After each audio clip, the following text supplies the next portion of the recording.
सिंह जी की जो हम और आप लोग मना रहे हैं उसकी बहुत बहुत बधाई और शुभकामनाएं देना चाहता हूं। जिस संस्था में हम और आप लोग बैठे हैं, ये संस्था का भी नाम चौधरी चरण सिंह जी के नाम से ही है और इस संस्था ने न जाने कितने लोगों को मौका दिया पढ़ लिख करके आगे बढ़ने का, और न जाने आने वाली कितनी पीढ़ियां इसमें पढ़ कर के आगे बढ़ने का काम भी करेंगी। जहां हम चौधरी चरण सिंह जी को याद कर रहे हैं, वहीं जहां हमारे देश के किसान बड़े नेता थे, वहीं अगर आप दुनिया में ढूंढेंगे कि किसान नेताओं में जिन्होंने किसानों के लिए संघर्ष किया, तो आप चौधरी चरण सिंह जी को पाएंगे। चौधरी चरण सिंह जी के बारे में जिन्होंने पढ़ा होगा वो जानते होंगे कि उन्होंने एक बार ये कहा कि किसान को अपने हल पर एक नज़र रख करके दूसरी लोकसभा की पर भी नज़र रखना चाहिए, क्योंकि जहां वो किसान मेहनत करता है वहीं उसको ये भी निगाह रखनी चाहिए कि आखिरकार जो संसद है वो क्या फैसला लेगी। जहां हम चरण सिंह जी को याद कर रहे हैं, वहीं हम अपने नेताजी को भी याद करते हैं कि दोनों लोगों ने मिलकर के किसानों के लिए तमाम फैसले लिए हैं। अगर हम चौधरी चरण सिंह जी को पढ़ें, उनके जीवन के बारे में जानें, तो समय समय पर जब भी उन्हें मौका मिला, उन्होंने प्राथमिकता पे किसान को ही समझा। जो लोग विधानसभा देखे होंगे और विधानसभा के सामने जो प्रतिमा लगी है, उस समय भी बहुत सारी ताकतें थी जो इसको रोकना चाहती थी, लेकिन नेताजी, हमारे आपके नेताजी ने उस समय चौधरी चरण सिंह जी को सबसे महत्वपूर्ण जगह अगर कहीं स्थापित करने का काम किया तो विधानसभा के सामने उनकी प्रतिमा लगा करके सम्मान देने का काम किया। आज हमें और आपको ये ज़रूरत है कि जो रास्ता चौधरी चरण सिंह जी ने दिखाया था और नेताजी ने उस रास्ते पर हम लोग चलें। हमें और आपको विरासत में ये सिद्धांत मिले हैं और हम ये बात मानते हैं और महसूस भी करते हैं कि जो रास्ता दोनों नेताओं ने दिखाया था, उसी रास्ते से हमारे किसान और गरीब की भलाई है, कोई दूसरा रास्ता नहीं। और अगर जो सत्ता में सरकार है उनके हम कामकाज देखें तो जितना कुछ बनाया गया था किसानों के लिए, ये सरकार उसको एक एक कर करके बर्बाद करने की कोशिश में है। वो हमने और आपने देखा कि जिस तरीके से 3 काले कानून लाए गए थे, वो तो उत्तर प्रदेश का चुनाव, पंजाब का चुनाव न होता तो शायद ये 3 कानून वापस न लिए गए होते। सरकार को आखिरकार किसान नेताओं के सामने और किसानों के सामने झुकना पड़ा। ये काले कानून जरूर वापस हो गए हैं, लेकिन अभी भी भारतीय जनता पार्टी किसानों के खिलाफ फैसला लेना बंद नहीं किया है। जिन लोगों ने सच्चर कमेटी पढ़ी होगी वो जानते होंगे कि सच्चर कमेटी का फैसला था कि पूरे देश में 43,000 से ज़्यादा मंडियां बने जिससे हमारे किसानों को लाभ और मदद मिल सके। लेकिन इधर आपने देखा होगा दोनों सरकारों ने कोई भी नई मंडी नहीं बनाई है। न केवल मंडी बल्कि जो जेनेटिकल मॉडिफाइड सीड है उसको लाने की भी तैयारी है। हमारे किसान भाई जानते होंगे, अखबारों में पढ़ते होंगे, और यहाँ जागरूक नौजवान हैं वो जानते होंगे कि जेनेटिकल मॉडिफाइड सीड अगर आ गए तो अभी तो किसान अपनी बचत कर लेता है, कभी कभी किसान अपने बीज के लिए फसल रख लेता है। अगर जेनेटिकल मॉडिफाइड सीड आ गई तो किसान को कहीं ना कहीं उद्योगपति और बड़े लोगों पर ही निर्भर होना पड़ेगा। इधर देखा होगा लगातार किसानों की जमीन दर्ज हो रही है, कहीं ड्रोन चला करके नक्शे बन रहे हैं। ये भारतीय जनता पार्टी की तैयारी है कि किसानों को भी जमीन का एक कार्ड उसके हाथ में लगा दें कि जिस तरीके से उन्होंने पहले फैसले लिए वही फैसला लेकर के पहले तो बैंकें प्राइवेट होने जा रही हैं और बाद में एक प्रॉपर्टी कार्ड बना देंगे किसानों के लिए, और किसानों से कहेंगे कि जितना लोन लेना चाहो आप प्राइवेट बैंकों से ले लो। और जब किसान अपना प्रॉपर्टी कार्ड के माध्यम से लोन ले लेगा और जब लोन वापस नहीं कर पाएगा तो हो सकता है वही बैंकें, उद्योगपतियों की बैंकें, किसानों की ज़मीन भी कब्जा कर लें। उसकी तैयारी प्रॉपर्टी कार्ड के माध्यम से भारतीय जनता पार्टी कर रही है। ये तो तमाम चीज़ें हैं जो भारतीय जनता पार्टी धीमे धीमे कर रही है, जिसका हमें और आपको समय समय पर जानकारी होती है। इसे जहाँ हम चौधरी चरण सिंह जी को याद कर रहे हैं, नेताजी को याद कर रहे हैं, वहीं हमें ये संकल्प लेना है जो रास्ता उन्होंने दिखाया है उसी रास्ते से किसान और गरीब की भलाई है, दूसरा कोई और रास्ता नहीं है। इसलिए आज के दिन हम लोग संकल्प लें इस बात का। मैं अपने सभी कार्यकर्ता नेताओं को बहुत धन्यवाद भी देना चाहता हूँ, और इसलिए धन्यवाद देना चाहता हूँ कि मैनपुरी मॉडल ने गुजरात मॉडल को फेल कर दिया है। ये गुजरात मॉडल के पढ़ने वाले लोग अब मैनपुरी मॉडल पढ़ रहे हैं।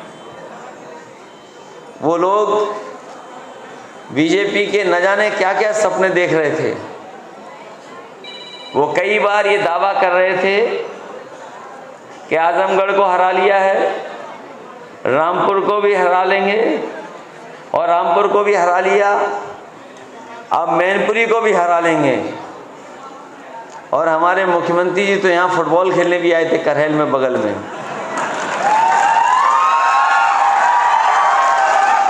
अच्छा हुआ वो जसवंत नगर में नहीं आए, क्योंकि हमारे मुख्यमंत्री जी ये जानते नहीं हैं कि जसवंत नगर के लोग और मैनपुरी के लोग स्प्रिंग की तरह हैं। जितना दबाओगे, जब छोड़ोगे तो इतना उछलेंगे कि जिसकी आपको कल्पना नहीं है। मैं बधाई देना चाहता हूं सभी विधानसभा के अपने नेता कार्यकर्ताओं का, जिन्होंने अच्छे वोटों को और अच्छे वोट दिला करके हम लोगों को ऐतिहासिक जीत दिलाई है। जहां किसी ने उम्मीद नहीं की थी कि भूगांव हम लोग जीत जाएंगे, भूगांव के लोगों ने कमाल करके दिखा दिया और भूगांव भी इस बार हम लोग जीत गए। किसनी सोचते थे कि बराबर रहेगी, लेकिन किसनी भी आगे चली गई। मैनपुरी विधानसभा को सोचते थे कि मैनपुरी विधानसभा हम लोगों को नहीं जिता पाएगी, लेकिन हम लोग मैनपुरी विधानसभा भी जीत गए। लेकिन हमें पता था कि जसवंत नगर वो जसवंत नगर है जो अपना ही रिकॉर्ड तोड़ देता है। ये जीत कोई छोटी जीत नहीं है। और राजनीति के गलियारों में जो लोग राजनीति को समझते हैं वो जानते हैं कि मैनपुरी की जीत ने समाजवादियों को नई ऊर्जा देने का काम किया है। हमारे एक एक कार्यकर्ता उत्तर प्रदेश का आज ये भरोसा कर गया है कि जितना हम लोग जमीन पर लड़ाई लड़ेंगे उतनी ज़्यादा हम लोग सीट जीत करके आएंगे। जहां हमारे सामने 2024 है, वहीं हमारा 2027 भी है, और हमें उम्मीद है कि अब तो चाचा भी साथ आ गए हैं। मैनपुरी मॉडल भी तैयार हो गया है। न केवल हम लोग 24 जीतेंगे बल्कि 27 में भी इतिहास बनाने का काम करने जा रहे हैं। मैं एक एक कार्यकर्ता का धन्यवाद देता हूं, बधाई देता हूं, क्योंकि ये जीत कोई छोटी जीत नहीं है। ये समाजवादियों की बहुत बड़ी जीत हुई है।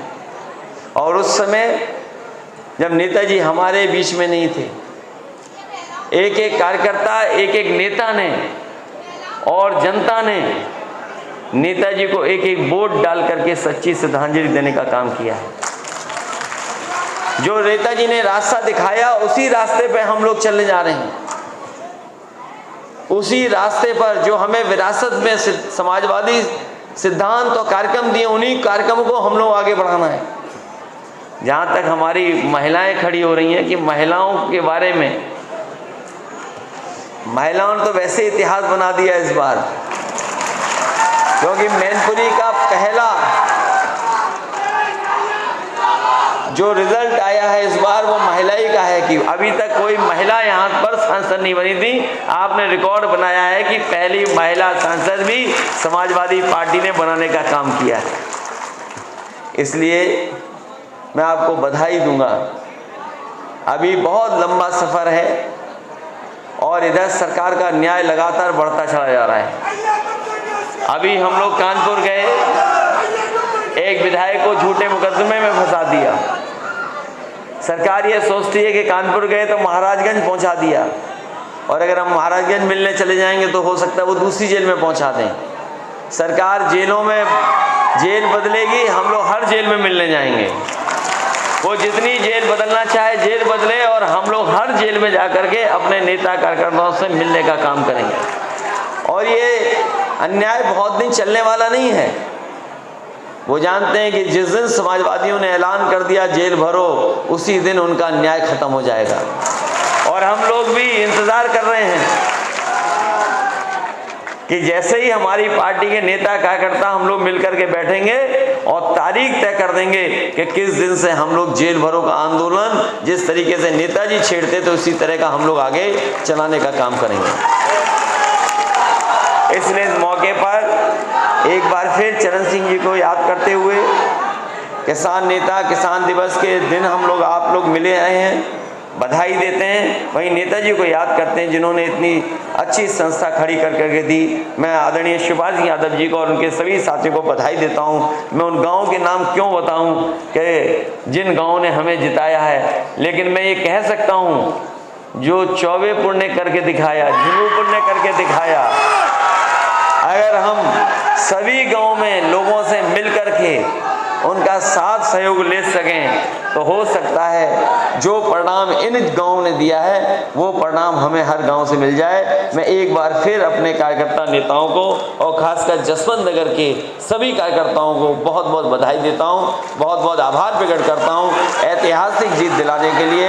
एक बार फिर हम और आप लोग जो विरासत में हम लोगों को किसानों के लिए काम करने का मौका मिला है, उसी विरासत को बचाते हुए और किसान गरीब को हम लोग मदद करते रहें, यही हम लोग संकल्प लेकर के निकले। बहुत बहुत बधाई, बहुत बहुत धन्यवाद आपका।